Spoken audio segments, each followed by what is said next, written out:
La mañana.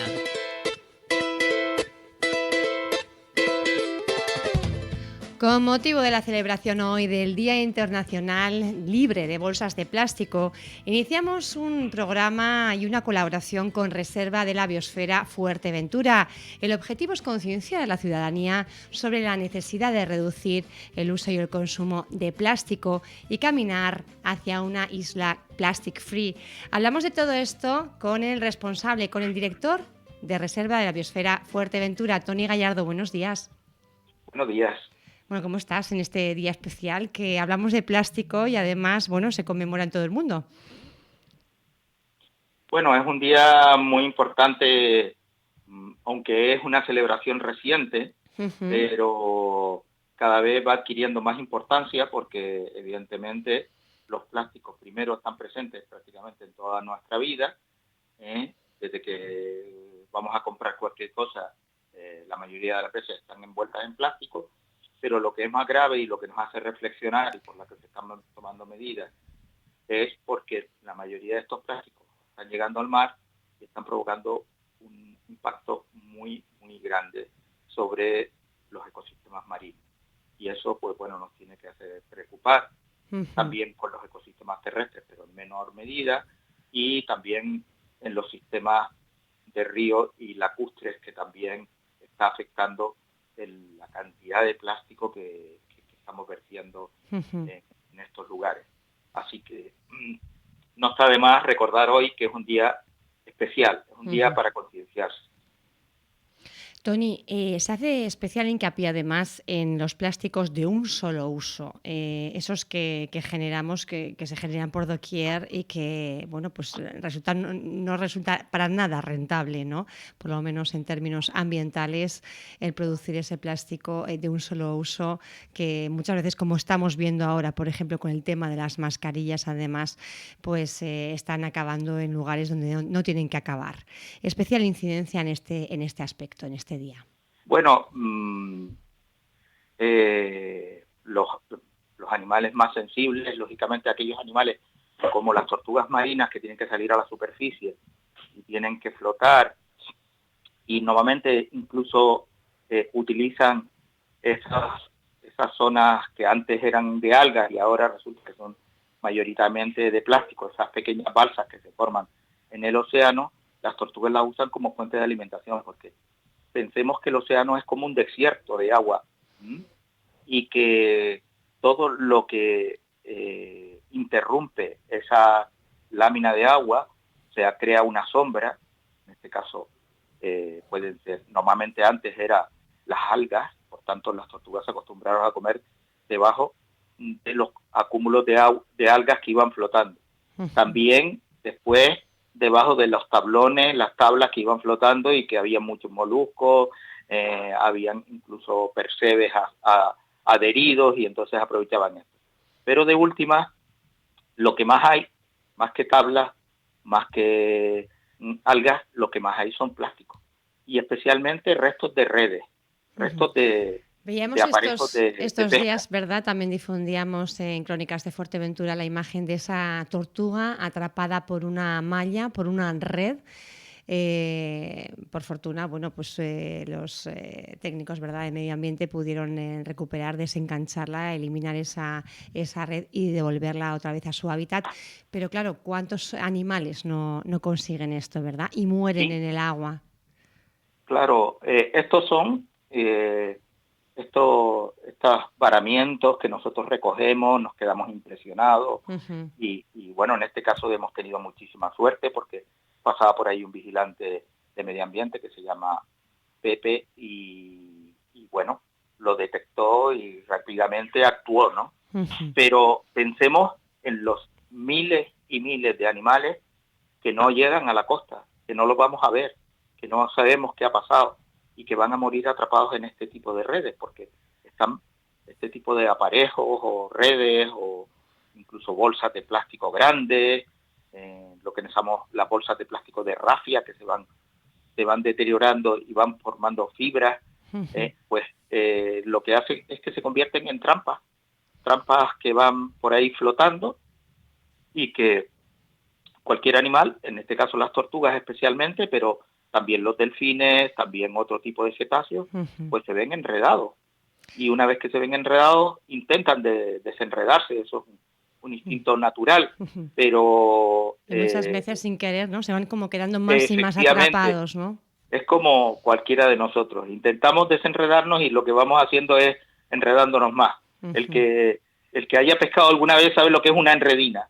Una enredina con el nylon es lo peor que hay, porque empiezas y cuando crees que ya la vas a desenredar, pues resulta que la has enredado más. Se convierte al final en un nudo y se acabó. Es una trampa mortal, ¿no? A las tortugas les pasa eso, pero no solo a las tortugas. Hemos visto también vídeos, esto no se ve desde luego en Canarias, pero sí se ve en otras latitudes, vídeos de focas, por ejemplo, que quedan atrapadas en el cuello, se les va formando una enredina y que finalmente pues las puede matar. Pero las hemos visto aquí también tortugas atrapadas. Yo por lo menos he tenido ocasión de ver alguna vez, es verdad que hace unos cuantos años, pero alguna tortuga atrapada en esos plásticos que sirven para, digamos, sujetar las latas, sobre todo de refrescos, de cerveza, a veces, esos envases, ¿no? Que van de 6 en 6, que tienen como una superficie con circulitos y meten ahí la cabeza y se quedan, realmente yo esto lo he visto y la verdad que es una imagen muy impactante, ¿no? Porque a medida que, bueno, pues lo que decía usted, se intentan, bueno, pues ir moviendo y al final se van quedando más atrapadas y si no llegan a la orilla y alguien los ve y actúa, pues estos animales mueren en el agua. Sí, a veces tenemos eso, tortugas que varan, que ya están muertas porque no les dio tiempo de sobrevivir y murieron en el mar y después, bueno, llegan a la costa ya muertas, por desgracia. Cuando llegan vivas, pues tenemos una oportunidad para rescatarlas. En el centro de fauna silvestre y de tortugas marinas que tenemos en el muelle de Morrojable, pues se atienden muchísimas tortugas. Y todos los años una parte de ellas, las que hemos podido recuperar, pues son liberadas.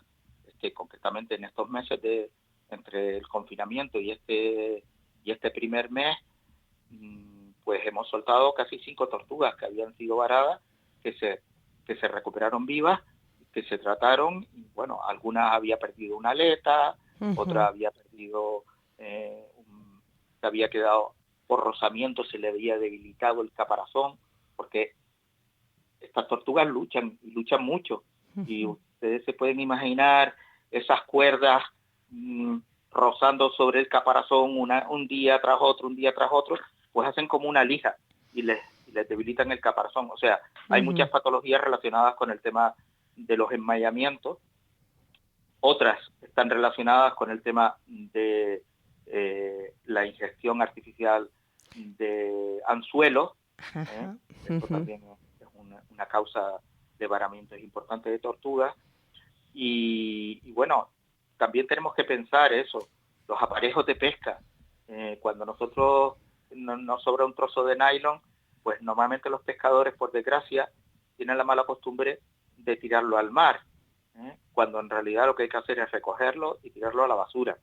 Evitar siempre que todo lo que queda en el mar va a formar parte de esas trampas fantasmas que se llaman y que pueden provocar pues la muerte de miles de animales sin darnos cuenta, de una forma absolutamente inconsciente. Así que eso es uno de los problemas de los plásticos. Los plásticos no solo tienen ese problema, ya saben que Portaventura ha sido pionera en un estudio sobre la presencia de plástico en los granes, ¿verdad? En los fragmentos de plástico. Esto es realmente una investigación muy pionera y que está haciendo reflexionar muchísimo, porque claro, los plásticos, digamos, es como un salvavidas o un barco. Le decimos nosotros que, digamos, la analogía sencilla es, hay pesticidas flotando en el mar y resulta que aparece un trozo de plástico, un fragmento, y a ese fragmento se adhieren rápidamente como si fueran un salvavidas, se adhieren todos los pesticidas y se colocan ahí.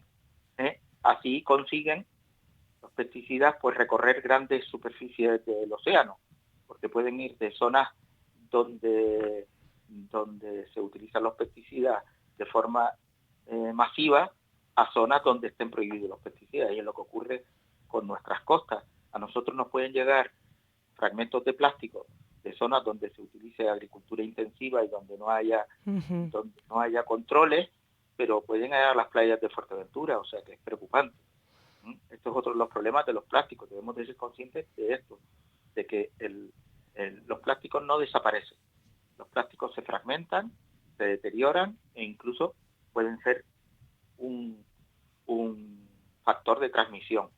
También se está estudiando ahora, por ejemplo, la presencia de los virus, en este caso el COVID, en plásticos, en superficies plásticas, porque parece que hay una cierta persistencia. Todavía los estudios están muy en sus... Son incipientes, ¿no? Están analizando ahora y hasta llegar pues a unas conclusiones. Pero entendemos que habrá que hacer también pruebas y para eso necesitamos tiempo. Es un tema muy importante porque implicaría que determinadas superficies son más propensas a que el virus se mantenga y otras menos. O sea que ahí estamos. Es decir, pero se piensa que el plástico puede ser una superficie donde quieran o tengan facilidad de adhesión los virus. Bueno, en este caso no es tanto absorberlo como que una vez que llegan las gotículas estas de alguna persona que está contaminada, permanezcan activos más tiempo. Esto es una nueva vía de investigación y ahí está. O sea que nosotros lo que podemos pensar, bueno, la Unión Europea acaba de sacar una directiva que va a prohibir a partir del 2021 el uso de plásticos, lo que nosotros llamamos los plásticos de un solo uso. O sea, la bolsa que... Pero esta directiva ya estaba, Tony, alguna vez hemos hablado de ella, ¿no? Sí, pero nos vamos acercando a su aplicación. Vale. En muchos lugares pues ya se están adelantando incluso. Aquí se trata de pues, disminuir el uso de plástico lo antes posible. Cuando hablamos de plásticos de un solo uso, hablamos, pues por ejemplo, de esas pajitas, ¿no? Para los refrescos. Ahora también algo que se está poniendo, bueno, pues lógicamente con estas circunstancias. Especialmente, digamos, se encuadran ahí todo lo que le llamamos los desechables, ¿no? Es decir, los tenedores, el cuchillo, la cucharilla. ¿Y qué vamos a hacer con los guantes de plástico, por ejemplo, en supermercados? Bueno, esto es una cosa muy importante, lo estamos resaltando mucho. Se están buscando alternativas, desde luego, lo primero, para que sea también una forma de no utilizar tanto guante de plástico. Pero lo primero, y sabes que lo hemos recalcado en algunas de nuestras intervenciones, es que los plásticos no van al contenedor de reciclaje. Son los guantes de plástico. Los guantes de plástico. Esto lo hablamos en la anterior entrevista. Es verdad que luego además titulamos un poco por ahí, porque es verdad que hay bastante desconocimiento todavía. A pesar de que se habla mucho de plásticos, hablamos mucho de medidas de protección, de COVID y demás, pero nos estamos olvidando de hacer hincapié, ¿verdad?, en que esos guantes que utilizamos como medida de protección deben ir a la basura, digamos, normal, no al reciclaje de plástico. Se debe meter en una bolsa y arrojarlo a la basura normal, porque no se pueden reciclar porque es material contaminado, o presuntamente contaminado. No vamos, lógicamente, si fuera todo contaminado, pues ya es que todos estuviéramos enfermos. No es el caso, pero no sabemos cuáles son contaminados y cuáles no. Por lo tanto, para el tratamiento de este material, pues no se utiliza el reciclado, se utiliza la eliminación. Esa es la consigna que hay y hay que tener muy en cuenta. Efectivamente, es la recomendación que tenemos. Lógicamente. Después, pues lo que estamos viendo, no solo tenemos un problema con los guantes, también con las mascarillas que van volando por todos lados, al final llegan al mar, pero también llegan a otros lugares en tierra, también son estéticamente muy dañinas y por tanto pues hay que acordarse de que cuando uno se los quita, tiene que tirarlos a la papelera o al contenedor que estábamos diciendo, que no es el de reciclaje. Y las mascarillas también. Yo personalmente recomiendo las mascarillas lavables, te lo he dicho en alguna ocasión, porque frente a las desechables tenemos la posibilidad de reutilizarlas siempre que las lavemos a temperatura, porque el virus no soporta la temperatura caliente, el calor, es termolábil. Por lo tanto, se puede lavar con temperatura las de tela, las de rafia especial en fin, menos las que son desechables, porque esas están hechas precisamente para un solo uso. Desde Reserva de la Biosfera podríamos recomendar a la ciudadanía apostar por las mascarillas pues que son reciclables, que se pueden reutilizar. Reutilizables, que sean lavables. Ya las hay en el mercado. Cada vez se están produciendo más y lógicamente, pensando en el largo plazo o en el medio plazo, y por desgracia el virus nos va a acompañar por lo menos hasta que la vacuna esté operativa, pues habrá que pensar en este medio plazo. Y para el medio plazo no podemos estar produciendo millones de mascarillas que se vayan al desecho. Muchas de ellas incluso van a los váteres, con lo cual producen finalmente atascos en todo el sistema de depuración de agua. En fin, es un problema muy gordo. Para evitar ese problema muy gordo, pues deberíamos de utilizar este tipo de mascarillas que sean reutilizables o lavables o que tengan por lo menos más de 10 usos. Y además es que cómo se van a mantener, digamos, la directiva europea que prohíbe los usos de un solo plásticos de un solo uso con este tipo, vamos un poco en la cuenta atrás, ¿no? Si se va a prohibir, habrá que buscar unas alternativas. Ahí ya. Bueno, alternativas siempre las ha habido, lo que pasa es que nos hemos ido pasando a lo cómodo, pero vamos, siempre hemos tenido los cubiertos de metal que se lavaban y ya está, siempre hemos tenido cubiertos de madera que se lavaban y ya está. Pero en el caso de las mascarillas y de los guantes ahora, perdón, claro, si por nos eso vamos decía, a las mascarillas y los guantes. Las mascarillas pues como alternativa nos lo ha dicho, estas desechables, pero ¿qué hacemos con los guantes? Bien, normalmente pasaremos a guantes de tela o guantes de algún tipo de material que sencillamente haga de barrera. Y en el caso de las mascarillas, pues ya digo, ya están en el mercado, ya están estas alternativas y lo único que tiene que hacer digamos, las autoridades sanitarias es ir dirigiendo la demanda hacia este tipo de ofertas más sostenibles y ser conscientes de que en un primer momento se tiraba de lo que hubiera, urgía, ¿no? La prisa. Fabricar, pero en un momento ya, si estamos trabajando a medio plazo, que ya están a empresas trabajando a medio plazo, pues lo que hay que buscar que las soluciones sean los más ecológicas posibles y que no vayamos a crear un problema donde no lo había. Intentando solucionar un problema, creemos dos. Bueno, reflexiones que lanzamos con Reserva de la Biosfera en este Día Internacional Libre de Bolsas de Plástico. En este contexto también, bueno, pues hablamos de otra de las situaciones, que es cómo estos animales que están sobre todo en el mar, ¿verdad?, tienen la fuente de alimentación que antes, como decía usted, eran esas balsas de algas, ahora son los plásticos, y son plásticos que van ingiriendo y que de alguna forma están introduciéndose así también en nuestra cadena alimentaria. Pues sí, porque nosotros siempre pensamos, bueno, cuando hablamos de plástico estamos pensando siempre en cosas grandes. Pensamos en la bolsa, en el envase de agua, pensamos en la botellita que llevamos en el bolso de plástico y tal. Pero tenemos que pensar que los plásticos cuando llegan al mar, la mayoría, por el efecto del agua marina y por el efecto del sol, se deterioran. Cuando deterioran pierden la estructura molecular y se fragmentan. Y cuando se fragmentan se van convirtiendo en pequeños, cada vez más pequeños. Esto al final, por debajo de 5 milímetros, se le llama microplásticos, plásticos mínimos. Y algunos, cuando todavía tienen menos tamaño que eso, se llaman nanoplásticos, plásticos ya tan diminutos que ni siquiera los podríamos ver. Uh-huh. El caso es que estos plásticos, sin embargo, están en el medio marino, es decir, flotan. Lo que pasa es que no los vemos. Son partículas que están flotando ahí. Bueno, pues hay muchos animales que se alimentan pues del plancton.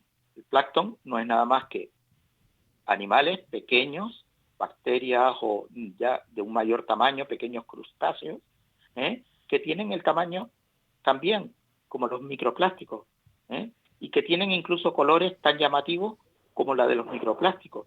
Luego, finalmente, estos animales no saben distinguir lo que es un plástico de lo que es un pequeño krill, o de lo que es un pequeño molusco, o lo que es el plancton en general.